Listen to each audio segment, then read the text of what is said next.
এটা 100 টাকা বলতেছস? হ্যাঁ এটা 120 টাকা। 120 টাকা এটা আর 100 টাকা পাম ভাইয়া দাও যাও 100 টাকা দিয়া দাও মন করো একটা নোট দিয়া দাও মানে ছেসরামের একটা লিমিট আছে। ভাই দুইটা দাও কত বেশি দিছো ভাইয়া তুই দে সব টাকা দে। সরি 1000 টাকা নিয়ে গেছে আমার থেকে, তাও বলো ওর নাকি ভাই দিলা আমার বকশিশ এটা কি? এটা বকশিশ না তো এটা বকশিশ না এটা আমার আমার জান রক্ষা কইরা সরি জান ইয়া দিয়া তো গাইস এখন আমরা যাব বাইরে ঘুরতে। চল এটা বকশিশ দাও 100 টাকা দেখছো না কিপটা না করো তুই আসলে অনেক ছেসরাম। কয় কম দে? না না দুইটা না পাঁচটা দশ। এটা একটা বলে দাঁড়া। এই দেখো গাইস এই সাইডে যাও দুটো দশে গোছা। আমি দুইটাই ধরছি তো দিয়া দাও এই যে তিনটা নিয়ে গেছে।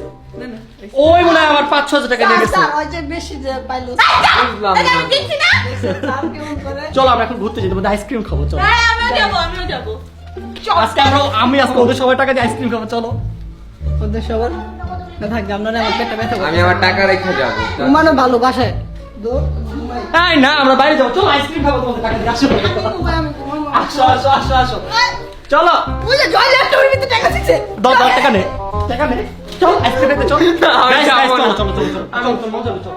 ভাই আমার 10 টাকা ভাঙতে দিছে আমি 10 টাকা দিতে পারবো না 15 টাকা দিতে পারবো না আর চল চল আমাকে 10 টাকাই দেবো কিন্তু আচ্ছা চল। ওকে